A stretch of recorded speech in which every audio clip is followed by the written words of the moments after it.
বীরভূম থেকে মালকুড়ি কমে গেছে, পার্টির আবার মালকুড়ি আসবে তার একটা প্রস্তুতি। সেই জন্য আজ বীরভূম যাবেন মমতা বন্দ্যোপাধ্যায়।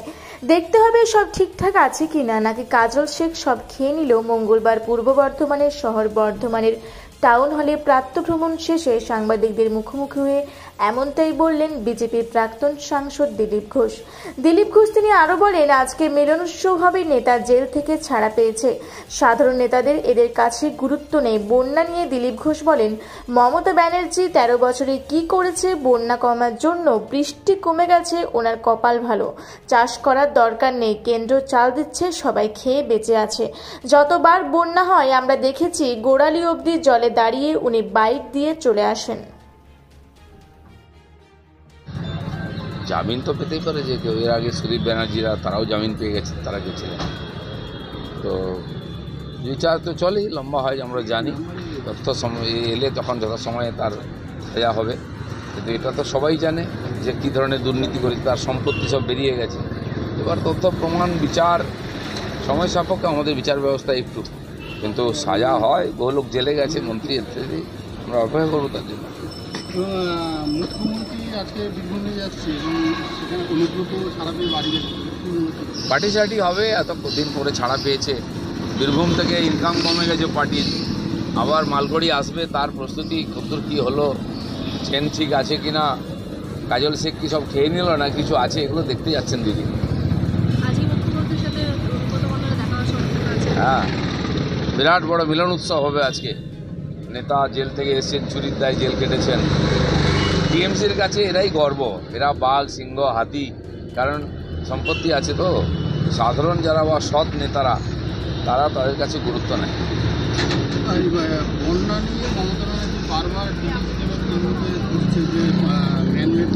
মমতা ব্যানার্জি 13 বছরে কি করেছেন বন্যা কমাবার জন্য? বৃষ্টি কমে গেছে, ওনার কপাল ভালো। চাষ করার দরকার নেই, কেন্দ্র চাল দিচ্ছে, সবাই খেয়ে বেঁচে আছে। উত্তরবাংলায় বন্যা হতো, আমরা তার সেই ছবি দেখছি। দেখুন, যতবার উনি বন্যা দেখতে যান, মালদায় দেখেছি, দিনাজপুরে, গোড়ালি অবধি জলে দাঁড়িয়ে উনি বাইট দিয়ে চলে আসেন, ওনার দায়িত্ব শেষ। বাকিরা ত্রাণ দেবে, এনজিও দেবে, কেন্দ্র সরকার দেবে। ত্রাণের টাকার জন্য ডিমান্ড করবেন, এত হাজার কোটি তত হাজার কোটি, সেটা ইলেকশন ফান্ড বানাবেন। টাকা লুটার জন্য উনি যান, যে কত বলা উচিত। হেলিকপ্টারে ঘুরে উনি বুঝে যান কত বাড়ি ভেঙেছে, তার খবর দেন। তো উনি 13 বছর কী করেছেন হিসাবে, ওনার ওই ছোটো ভাইটি, কোলের ভাই দেব, তাকে নাকি কথা দিয়েছেন। প্রত্যেক বছর তো একই ডায়লগ শুনি। এবারে ওরা ভেবেছিল বোধহয় বন্যা হবে না, চলে গেল সিজন, দুর্ভাগ্য ওদের। কিন্তু এই যে প্রত্যেক বছর ঘাটালে বন্যা আর স্টেটমেন্ট, সেই পচা ডায়লগ দিদি শুনে শুনে আমরা ক্লান্ত। আমরাও ত্রাণ দিতে কী করবো, গরিব মানুষকে বাঁচাতে হবে। আর পুজোটা ওদের মাটি হয় প্রত্যেকবার। এটা কতদিন চলবে? একই ডায়লগ, একই ছবি, কতদিন দেখতে হবে? উনি একবার বলবেন আমাদের টাকা চাই না, 1250 কোটি টাকা খরচা করবো, আর 13 বছর ক্ষমতায় থাকার পর উনি বলছেন আমার তার একটা প্ল্যান বানাতে আসেন। সেটা ঠিক হলো না, লুট করে সব খেয়ে করে দিচ্ছে। কী অধিকার? এটা বাংলাদেশ হয়ে গেছে নাকি? পারমানেন্টলি তার।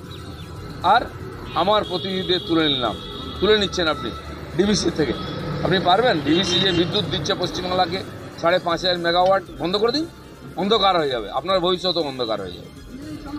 ওই এলাকার ডেভেলপমেন্ট, এই যে বর্ধমান থেকে এলাকায় বহু জায়গার ডেভেলপমেন্টের কাজ ডিবিসি করে। ঝাড়খণ্ডকে এবং পশ্চিমবঙ্গকে বিদ্যুৎ সাপ্লাই ওরাই করে। আর উনি মানুষকে নাটক দেখাচ্ছেন। ওনার দুজন, সে দুজন কী করতো ওখান থেকে, যে কমিটিতে থাকতো ডিবিসির, তারা কে, একদিন কী করেছে তারা সরকারকে জানায় না। এখন নাটক করে মানুষকে বোকা বানানোর চেষ্টা করছেন। পশ্চিমবাংলার লোক আবার 1 মাস পরে সব ভুলে যাবে। তিনি বলছেন এইভাবেই চলবে। আরেকটা প্রশ্ন হচ্ছে যে জুনিয়র ডাক্তাররা এখন ওপিডিতে যোগ দেননি, কী বলবেন? সেটা তো ওনারাই বলবেন। জুনিয়র ডাক্তারদের সবাই প্রশ্ন করছে যে এত নাটক করে কি হলো, রাত জেগে করে। আরজিকর যে ঘটনা, তার কি পরিবর্তন হয়েছে? তার কজন দোষী সাজা পেয়েছে? যাদের উনি পদত্যাগ চেয়েছেন তারা প্রমোশন পেয়েছে।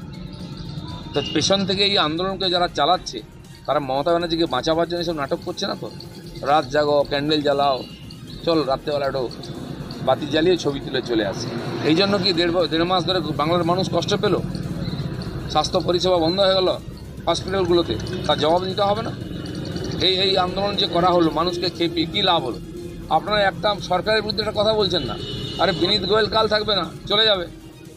যারা গুলি চালিয়েছিল মমতা ব্যানার্জির কর্মীদের, তাদেরকে মমতা ব্যানার্জি পুরস্কার দিয়েছেন, মন্ত্রী বানিয়েছেন, এমএলএ বানিয়েছেন। এরাও থাকবে স্যার কদিন পরে।